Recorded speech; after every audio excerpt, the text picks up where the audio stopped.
ما كان محمد أبا أحد من رجالكم। গতকাল আমাদের মোজাকারা হয়েছিল উসওয়াতুন হাসানার নবম পর্ব। শিরোনাম ছিল আরবের বিখ্যাত কবিলাসমূহের পরিচিতি। আর আজ আমাদের মোজাকারা হবে কোরাইশ বংশের পরিবারগুলোর পরিচিতি। কোরাইশ বংশের যে বিভিন্ন পরিবার ছিল, বিভিন্ন শাখা গোত্র ছিল, সেগুলোর পরিচিতি নিয়ে আজকে আমাদের মোজাকার হবে ইনশাল্লাহ। তো প্রথমেই আমরা আমাদের মোজাকারে আসবে বনু জোহরা। বনু জোহরা নবীজির সপ্তম পূর্বপুরুষের নাম ছিল কিলাব, কোসাই বিন কিলাব। কিলাবের এক সন্তানের নাম জোহরা। জোহরা নবীজির আম্মাজান আমেনা ছিলেন না, আম্মাজান ছিলেন এই জোহরা বংশের মেয়ে। এছাড়া সাদ বিন আবি ওয়াক্কাস রাদিয়াল্লাহু আন, আব্দুর রহমান বিন আউফ রাদিয়াল্লাহু আন, আব্দুল্লাহ বিন মাসউদ রাদিয়াল্লাহু আনহু এই বনু জোহরার সন্তান ছিলেন।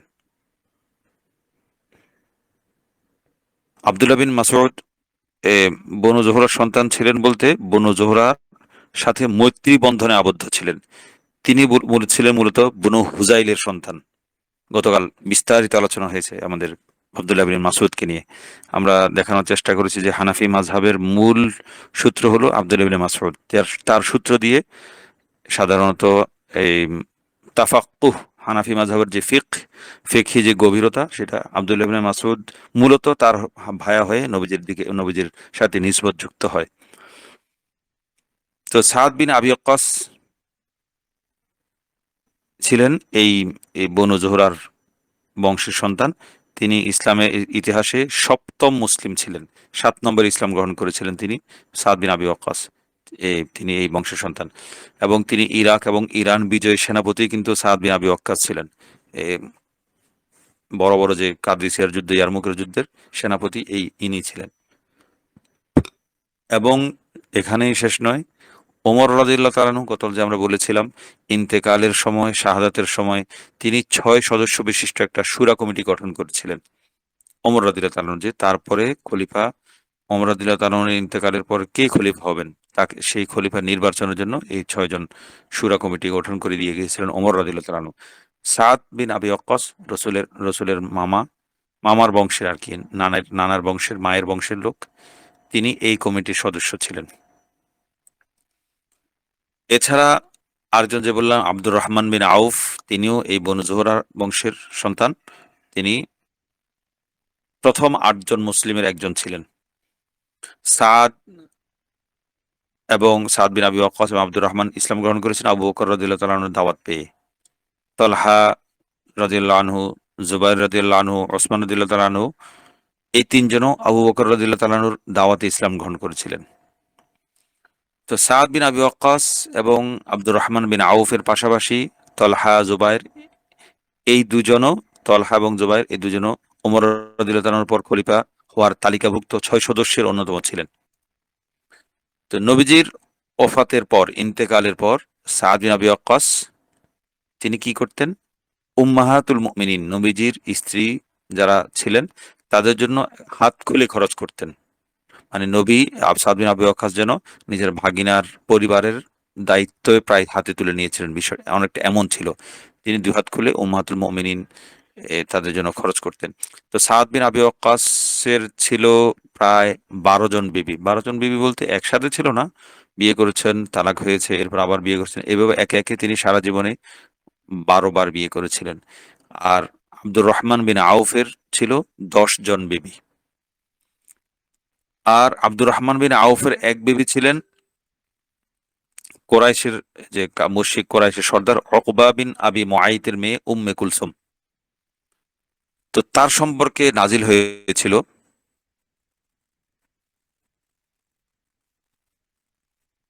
যে ইয়া আইয়ুহাল্লাযীনা আমানু ইযা জাআকুমুল মুমিনাত, উম্মে কুলসুম সম্পর্কে, ইযা জাআকুমুল মুমিনাত মুহাজিরাতিন ফামতাহিনুহুন্না, সূরা মুমতাহিনা 10 নম্বর আয়াত।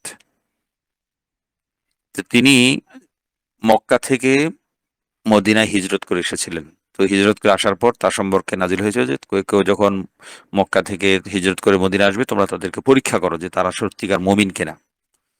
তো হুদায়বিয়ার সন্ধির প্রেক্ষিতে সপ্তম হিজরিতে উম্মে কুলসুমের 2 ভাই ওলীদ এবং আম্মারা এই দুই ভাই বোনকে মক্কায় ফিরিয়ে আনার জন্য মদিনায় গিয়েছিল। তো বোন তো মক্কা থেকে মদিনায় হিজরত করে চলে এসেছেন গোপনে। তো এই তাকে ফিরিয়ে নিতে এসেছিল উম্মে কুলসুম দুই ভাই ওলীদ এবং আম্মারা। আর কোরাইশের আরেকজন নেতা ছিল উতবা বিন রবিআ, তার মেয়ে ছিল উম্মে কুলসুম। সেই তিনিও আরেক উম্মে কুলসুম তিনিও আব্দুর রহমান বিন আউফের স্ত্রী ছিলেন। আবার আরেক কোরাইশ সর্দার সোহেল বিন আমর, গতকাল যার সম্পর্কে আমরা বিস্তারিত আলোচনা করেছি, তার মেয়ে ছিলেন সাহলা। বাবার নামের সে সোহাইল থেকে সাহলা, বাবার নামের সাথে মিলিয়ে তার মেয়ের নাম। ইনিও তার এই সাহলাও ছিলেন আব্দুর রহমান বিন আউফের স্ত্রী। মানে আব্দুর রহমান বিন আউফ আসলে বড় বড় নেতা, বড় বড় হর্তাকর্তা ব্যক্তিদের মেয়েদের সাথে তার বিয়ে হতো। মানুষটা এমন ছিলেন। তো এই ছিল সংক্ষেপে বনু জোহরার একটা পরিচিতি। এরপর আমরা আলোচনা করব বনু মাখজুম। নবীজির সপ্তম পূর্বপুরুষ ছিলেন মুররাহ। তো মুররার আরেক সন্তানের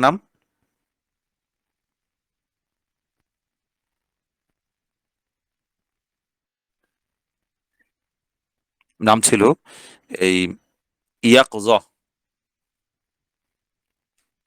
এই ইয়াকজহ হলো আবু জাহাল, এই বনু মাখজুম যে গোত্রটা ছিল, আবু জাহাল ছিল না, আবু জাহাল মানে যার নাম আমর বিন হিসাম, আমর বিন হিসাম বিন মুগিরা, আবু জাহাল ছিল এই বনু মাখজুম বংশের সন্তান। তো আবু জাহালের পিতা হিসাম মারা গিয়েছিল নবুয়তের আগে 598 খ্রিস্টাব্দে, মানে নবীজির জন্মের পর, কিন্তু তখন নবীজির নবুয়ত প্রাপ্ত হননি। তখন হিসাম মারা গিয়েছিল। হিসামের ছেলে আবু জাহেল, আমরা যাকে বিখ্যাত যে কাফের তাকে চিনি। এই বংশের, এই বনু মাখজুম বংশের আবু জাহেলের সন্তান ইকরামা বিন আবি জহল এবং তার মা শরিক ভাই মানে সৎ ভাই আয়াস বিন আবি রবিআ, এই দুজন এই বনু মাখজুম থেকে ইসলাম গ্রহণ করেছিলেন। আবার আরেকজন বিখ্যাত কোরাইশ সর্দার ওলীদ বিন মুগীরা এই বংশের লোক ছিল, যে বংশ থেকে খালিদ বিন ওলীদ। এবং ওয়ালিদ বিন মুগীরা ছিল অনেক বড় ব্যবসায়ী। হজের মৌসুমে প্রতিদিন সে 10টি ওট জবাই করত প্রত্যেক দিন। ওয়ালিদ বিন মুগীরা খালিদ বিন ওলীদের বাবা। এবং 606 খ্রিস্টাব্দে 6 সালে কাবাগর ভেঙে গিয়েছিল। 606 সালে কাবাগর পুনর্নির্মাণ করা হয়েছিল। তখন সবচেয়ে বেশি যে ডোনেট করেছিল কাবা নির্মাণে, পুনর্নির্মাণে, কাবার সংস্কারে, সে ছিল এই ওয়ালিদ বিন মুগীরা। তো এর কিছুদিন আগে, কাবা নির্মাণ কিছুদিন আগে আসহাবে ফিল, যে আব্রাহা মক্কা আক্রমণ করেছিল, সেই ঘটনা ঘটেছিল। এবং এই জন্য কাবা ঘর ভাঙতে এসে আব্রাহার যে কি ভয়ানক পরিণতি হয়েছিল সেটা সবার সামনে ছিল। এই জন্য কাবা ঘর নির্মাণ করতে গিয়ে কেউ কাবার পুরনো যে কাঠামো ছিল সেটা ভাঙতে সবাই ভয় পাচ্ছিল, না জানি আবার আল্লাহর কোন গজব আসে, যেমনটা আসহাবে ফিলের উপর এসেছিল। তখন অলিদ কি বলল, ওয়ালিদ বিন মুগীরা সে বলল, আমাদের নিয়ত ভালো, আমরা কাবাঘর ভাঙছি তো নির্মাণ করার জন্য, সুতরাং আমরা ভালো নিয়ত যেহেতু, আমরা কাবাঘর ভাঙলে আমাদের কোনো ক্ষতি হবে না, এই বলে সে কাবাঘরে ভাঙ্গার জন্য প্রথম আঘাত করেছিল। তো নিয়ত ভালো ছিল। এই একটা বিখ্যাত ঘটনা আছে না, নবীজি সাল্লাল্লাহু আলাইহি ওয়াসাল্লামের কাছে কারো কারো মতে এমন একটা ঘটনা ঘটেছিল, কারো কারো মতে এই ঘটনাটা দুর্বল দুর্বল বর্ণনা। তো নবীজির কাছে 3টি প্রস্তাব নিয়ে নবীজি সম্পর্কে আবু তালেবের কাছে প্রতিনিধি পাঠানো হয়েছিল। যে ব্যক্তি এই 3টি প্রস্তাব নিয়ে আবু তালেবের কাছে প্রতিনিধি পাঠিয়েছিল সে ছিল এই ওয়ালিদ বিন মুগীরা। 3টি প্রস্তাব কি ছিল? মোহাম্মদকে আরবের বাদশা বানানো হবে, 1। 2,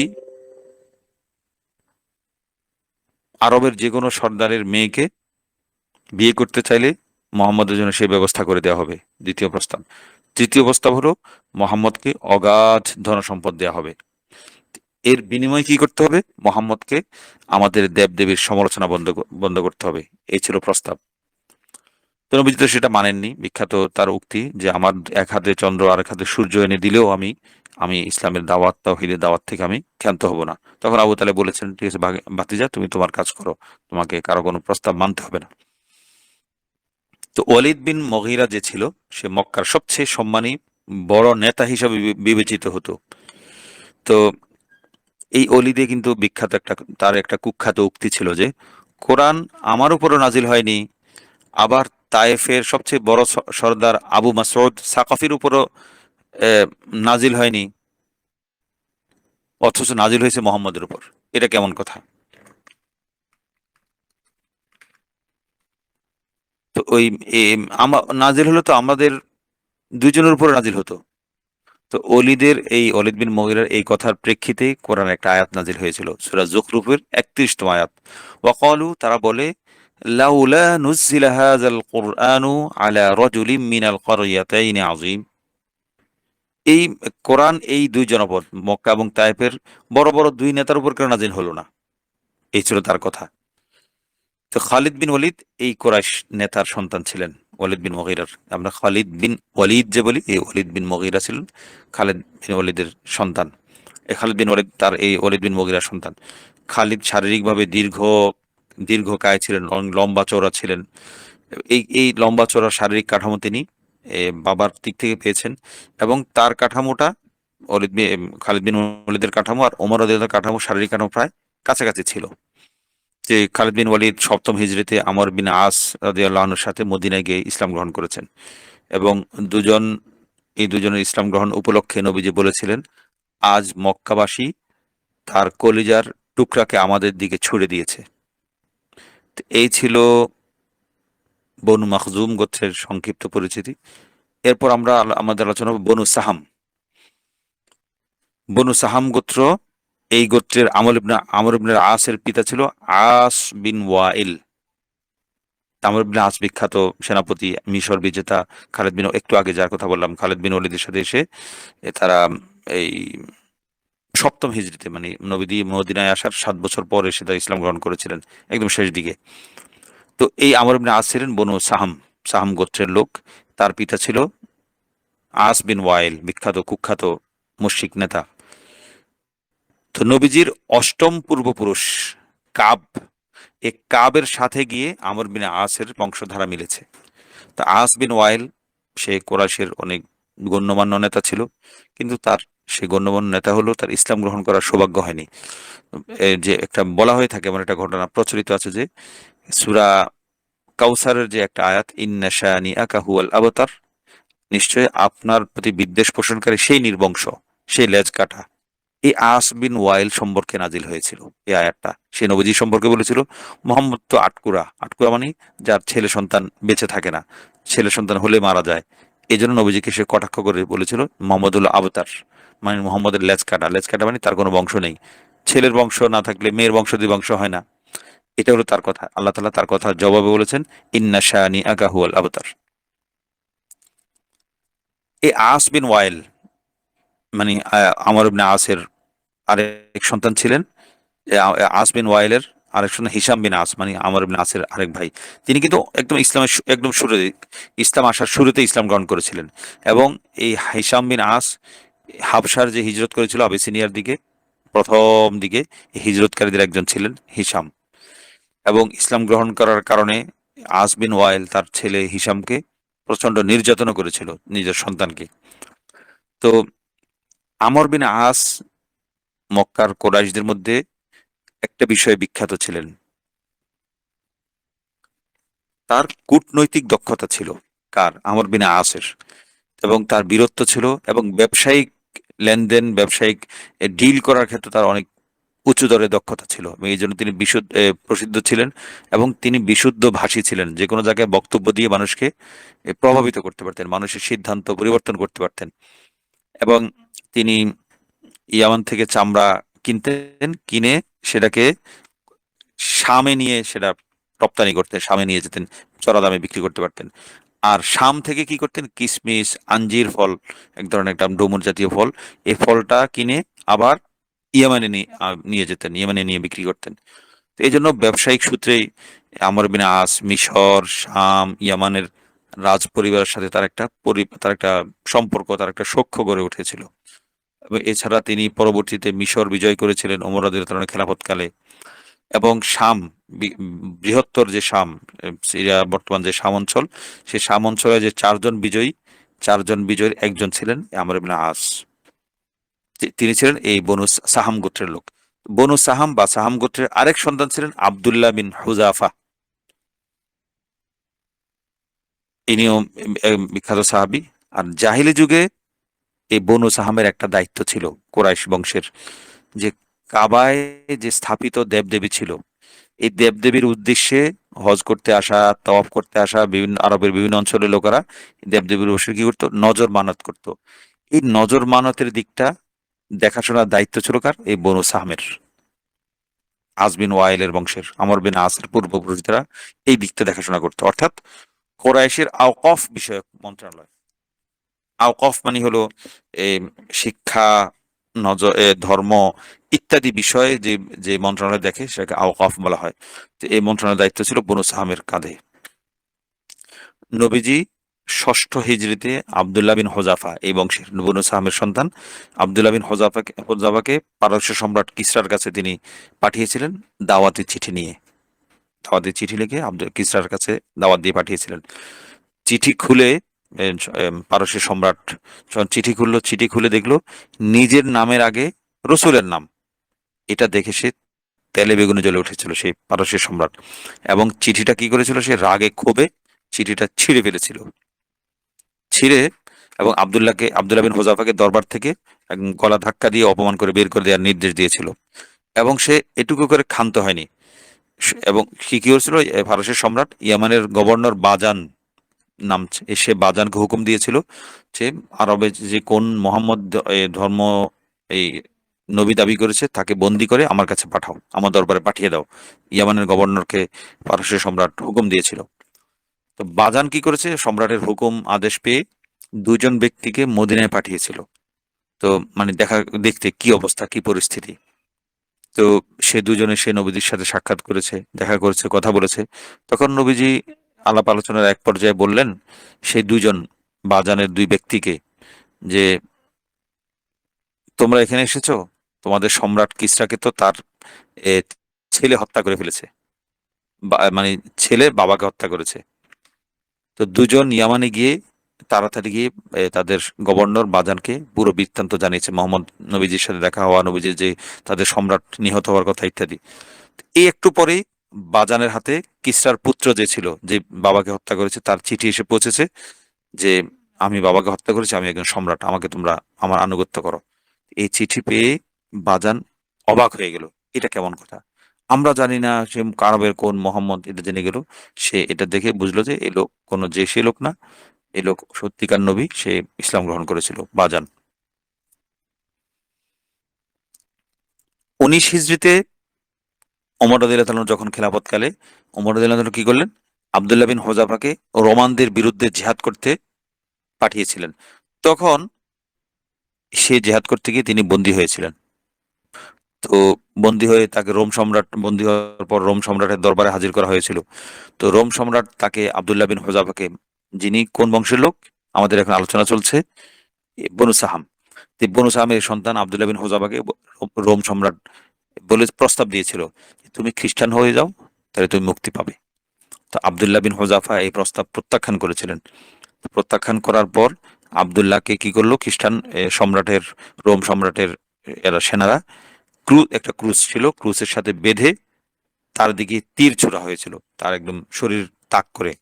তো যখন তীর ছুড়ছিল, আব্দুল্লাহ বিন হোজাফা বিন্দু মাত্র ভয় না পেয়ে একদম স্থির ভাবে নির্ভীক চিত্তে তিনি দাঁড়িয়েছিলেন তীরের মুখে। তো এটাতে তাকে ভয় দেখাতে না পেরে তারপর কি করা হলো, আব্দুল্লাহ বিন হোজাফার সামনে অন্য যে মুসলিম বন্দী ছিল তাদেরকে একজন একজন করে জ্বলন্ত তেলে ফেলা হয়েছিল, একদম টকবক করা তেলে। একজন মুসলমানকে ফেলা হচ্ছে, সে পুড়ে একদম গলে তেলের মধ্যে ভাজা হয়ে যাচ্ছে। এটা আব্দুল্লাহ বিন হোজাফার দৃষ্টির সামনে এমনটা ঘটনা করা হচ্ছিল। তো এই দৃশ্য দেখে আব্দুল্লাহ বিন হোজাফার দু চোখ দিয়ে দরদর করে অশ্রু ঝরতে শুরু করেছিল। তখন রোম সম্রাট কাইসার খুশি হয়ে গেছেন, ভাবলো বন্দী ভয় পেয়েছে, ভয় পেয়ে কাঁদছে। তখন হুকুম দিল যে আব্দুল্লাহকে মুক্ত করে আমার কাছে নিয়ে আসো। তো তাকে জিজ্ঞাসা করলো কথা যে তুমি ভয় পেয়েছো, ভয় পেয়ে কাঁদছো। তো আব্দুল বিন হোজাফা অনমনীয় কণ্ঠে বললেন, আল্লাহর কসম আমি ভয় পাইনি, আমি ভয় পেয়ে কাঁদিনি, আমি কাঁদছি এই জন্য যে আফসোস, আক্ষেপ আমার, যে আমার একটা মাত্র প্রাণ, আমার যদি শরীরের রোম পরিমাণ জান থাকতো এবং আমার সে জানগুলো যদি আমার রবের সন্তুষ্টির জন্য, প্রত্যেকটা জান আমার রবের জন্য আমি কোরবান করতে পারতাম, তাহলে আমি খুশি হতাম। আমার শুধু একটা জান, আমি একবারই মাত্র আল্লাহ রাস্তায় শহীদ হতে পারবো, এই জন্য আমি আমার দুঃখের কারণে কাঁদছি। তো এমন অবিশ্বাস্য বীরত্ব, আল্লাহর প্রতি আনুগত্য দেখে কায়সার মুগ্ধ হয়ে গেল। সম্রাট, রোম সম্রাট, সেই কালের মানে ট্রাম্প আর কি, নাম্বার ওয়ান সুপার পাওয়ার। সে তখন এক পর্যায়ে মুগ্ধ হয়ে কাইসার আব্দুল্লাহ বিন হোজাফাকে বলল, তুমি এক কাজ করো, আমার কপালে তোমার মতো এমন মানুষ আমি দেখিনি, তুমি আমার কপালে চুমু খাও, চুমু খেলে আমি তোমাকে মুক্তি দিয়ে দেব।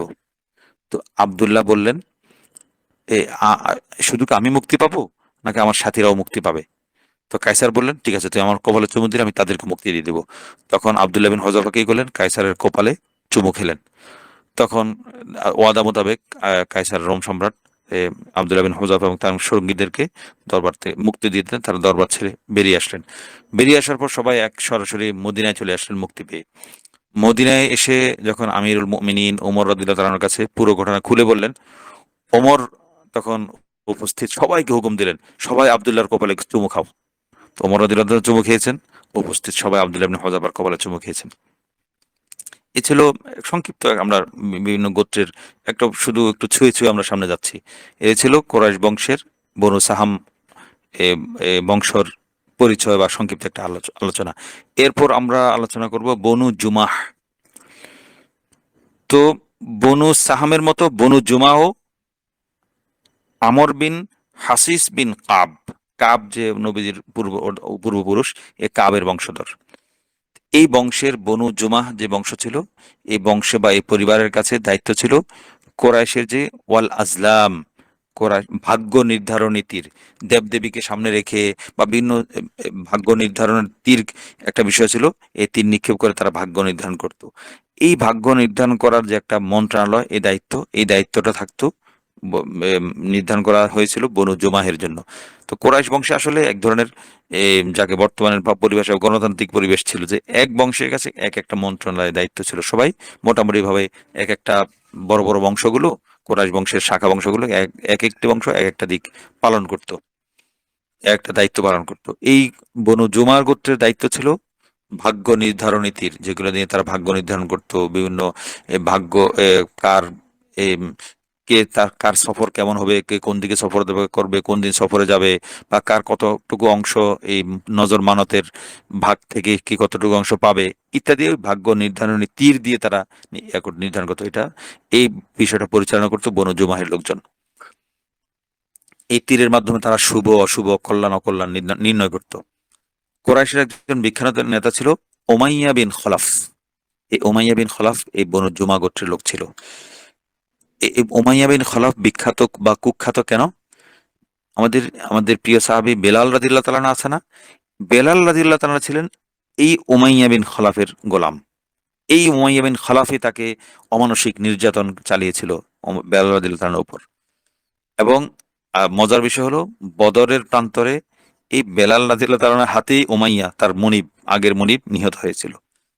এবং কারো কারো মতে সূরা হুমাজা আছে না, ওয়াইলুল লিকুল্লি হুমাজাতিল লুমাজা, এই উমাইয়া বিন খলাফের ব্যাপারে নাজিল হয়েছিল সূরা হুমাজা। কারণ সে কি করতো, উমাইয়া বিন খলাফ সামনে পেছনে সব জায়গায় নবীজির দুর্নাম রটনা করে বেড়াতো।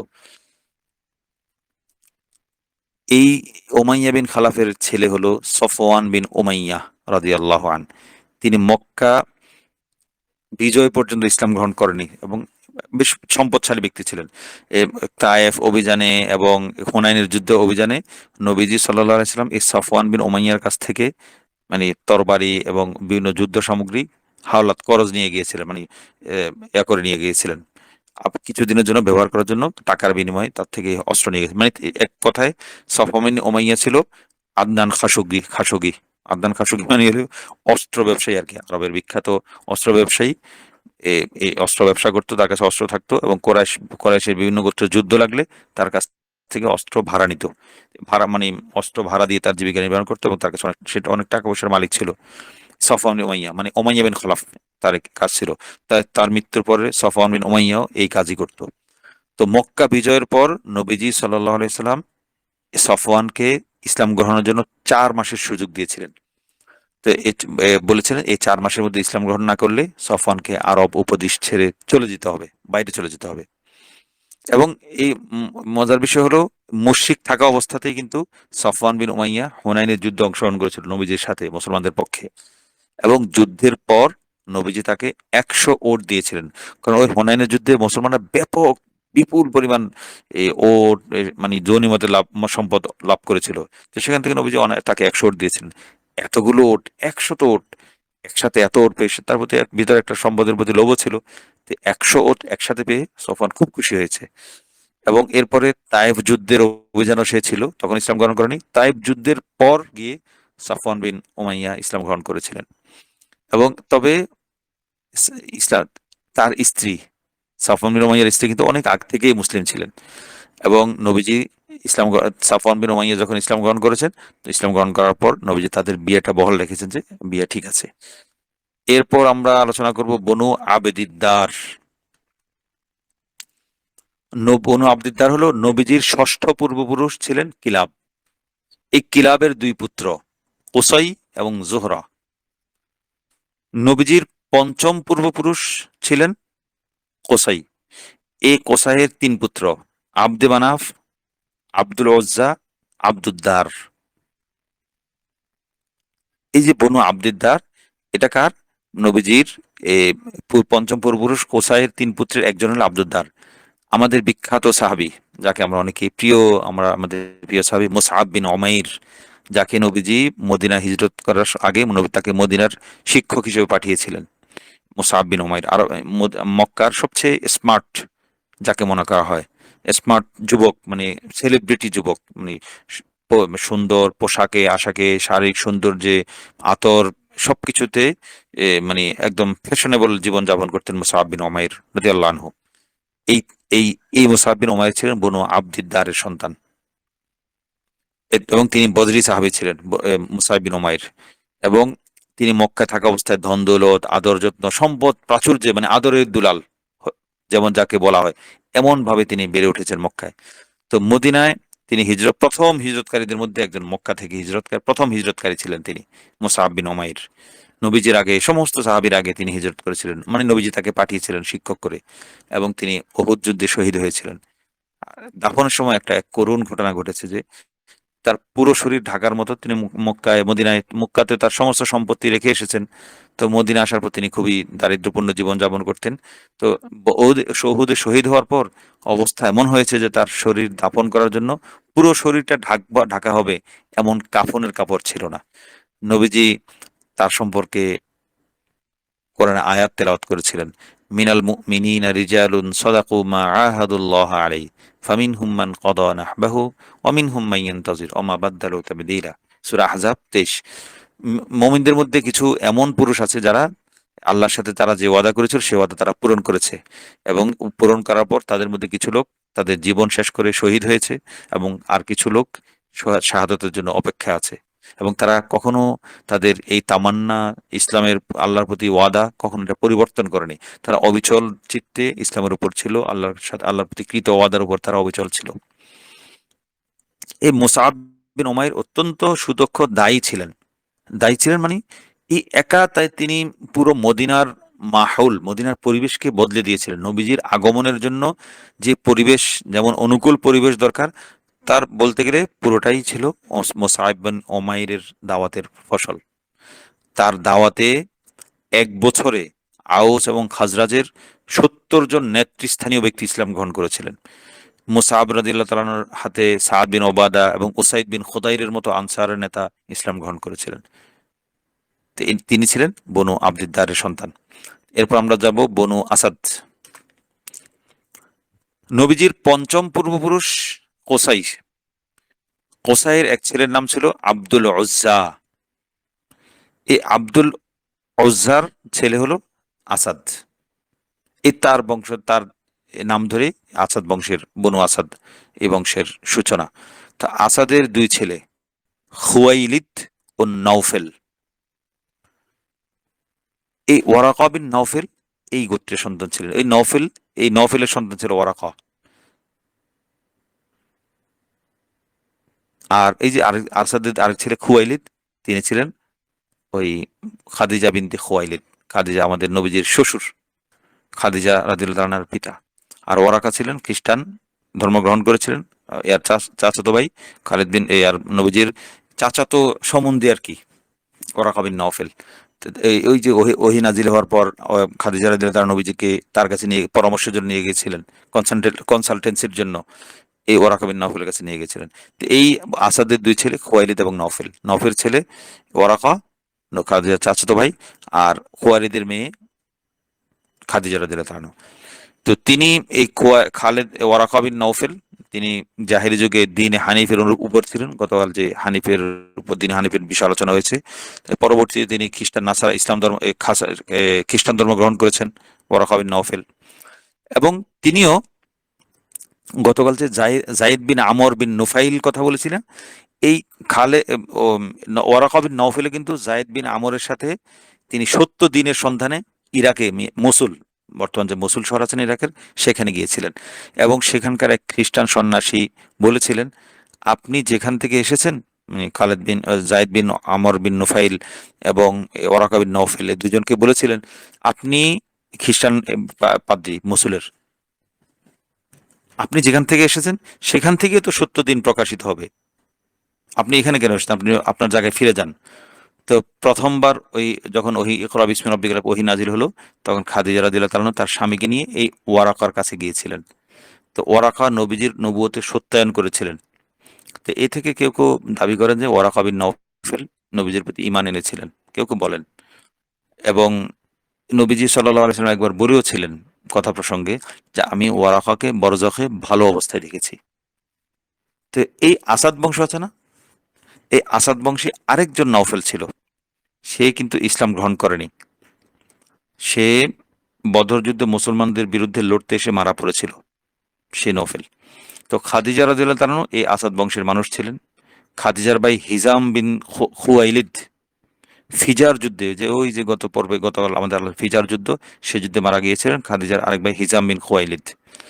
এবং এই হিজামের ছেলে বিখ্যাত সাহাবী হাকিম বিন হিজাম রাদিয়াল্লাহু তাআলা আনহু, তিনি কোরাইশদের অন্যতম একটা নেতা ছিলেন এবং তিনি ব্যবসায়ী ছিলেন, হাকিম বিন হিজাম। এবং এই হাকিম বিন হিজাম তিনি ১২০ বছর হায়াত পেয়েছেন। এবং এবং তার জন্ম হয়েছিল কাবা ঘরের ভিতরে।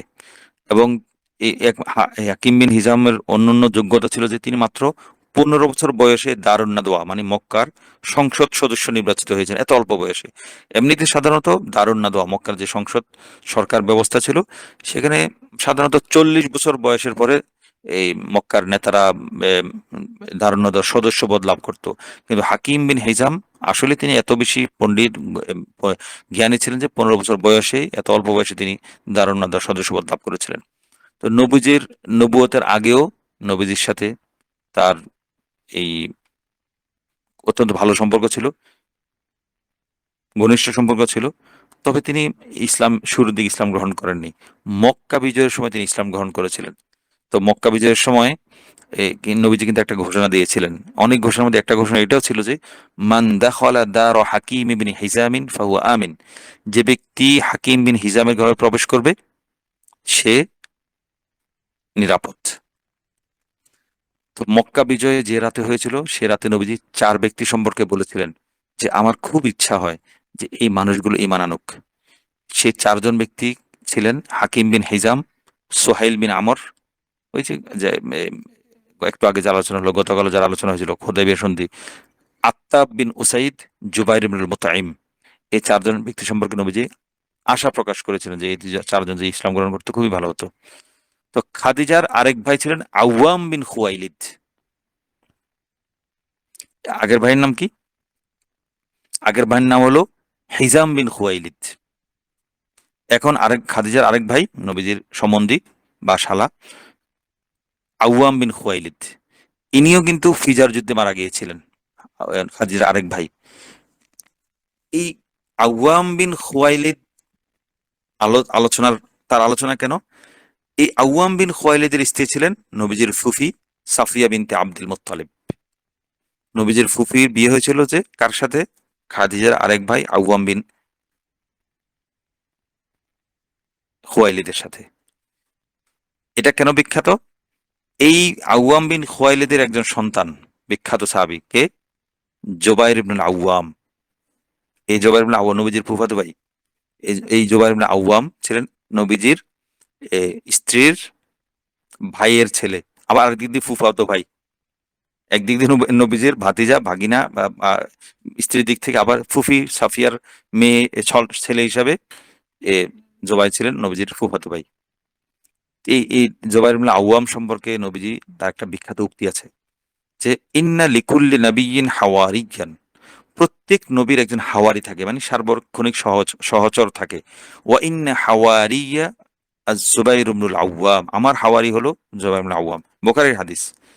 চাচাতো ভাই ফুফাতো ভাই সম্পর্কে নবীজির এমন অন্তরঙ্গ উক্তি, আন্তরিক উক্তি। তো জুবাইর ইবনুল আউয়াম সম্পর্কে বলা হয় তিনি ইসলামের ইতিহাসের চতুর্থ বা পঞ্চম মুসলিম, 4 নম্বর বা 5 নম্বর তিনি ইসলাম গ্রহণ করেছিলেন। তার স্ত্রী কে ছিলেন? বিখ্যাত মানুষ আসমা বিনতে আবি বকর, আবু বকর মেয়ে, বড় মেয়ে আসমাকে তিনি বিয়ে করেছিলেন, জুবাইর ইবনুল আউয়াম। এবং এছাড়া আসমা ছাড়া, পরে অবশ্য আসমার সাথে যতটুকু জানি আমরা ছাড়াছাড়ি হয়ে গেছিল। তো এই আসমা ছাড়াও জুবাইর ইবনুল আউয়ামের আরো 7 জন বিবি ছিল। এই জুবাইর ইবনুল আউয়ামের ছেলে হলো আব্দুল ইবনে জুবাইর, খলিফা আমিরুল মুমিনিন, যিনি ইয়ার পরে মুআবিয়া রাদিয়াল্লাহু তাআলার ইন্তেকালের পরে তিনি মক্কায় এবং পুরো প্রায় ইসলামী ভূখণ্ডের প্রায় বেশিরভাগ এলাকা আব্দুল ইবনে জুবাইরের খেলাফতের অধীনে চলে এসেছিল। পরবর্তীতে মারওয়ান বিন হাকাম আর অন্যান্যদের এ, হাজ্জাজ বিন ইউসুফ তাদের চরম আক্রমণ, সার্বক্ষণিক মানে সাঁড়াশি আক্রমণের মুখে জুবাইর বিন আউয়াম তার খেলাফত ভূমিটা হারিয়েছিলেন এবং তিনি নিজেও শহীদ হয়েছেন। এ ছিল এই কোরাইশ বংশের আলোচিত কিছু বংশের পরিচিতি। এছাড়া এই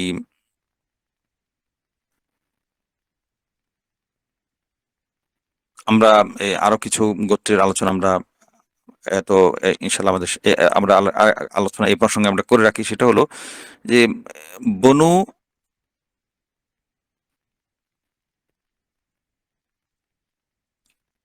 এই যে আমরা এতক্ষণ আলোচনা হলো আমাদের কার, বনু আব্দিদ্দার। বনু আব্দিদ্দারের আলোচনা, বনু আসাদের আলোচনা হয়েছে। বনু আসাদ কারা?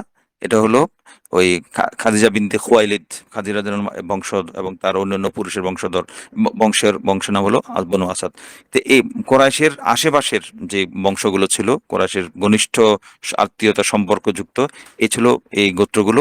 এছাড়া আরো কিছু গোত্র আছে যেগুলো আমরা আলাদা করে আরেকটা আলোচনা আনবো, যেগুলো একদম নবীজির একদম ইয়ার সাথে সম্পৃক্ত, ঘনিষ্ঠ, আরো একটু ঘনিষ্ঠ, বনু বনু হাসিম, এবং কুরাইশ বংশের যারা নবীজির আরো কাছাকাছি তাদের আলোচনা। এটা আমি আরেকটা পর্বে আলোচনা করব। আজকের জন্য আমরা এখানে রাখি, এরপর আলোচনাটা হয়তো একটু দীর্ঘ হয়ে যাবে, আমরা ওদিকে না গিয়ে আজকের জন্য আমরা এখানে শেষ করব। তো আমরা এই বংশের, কোরাইশ বংশের এই শাখাগুলোর পরিচয়গুলো আমরা কেন জানবো?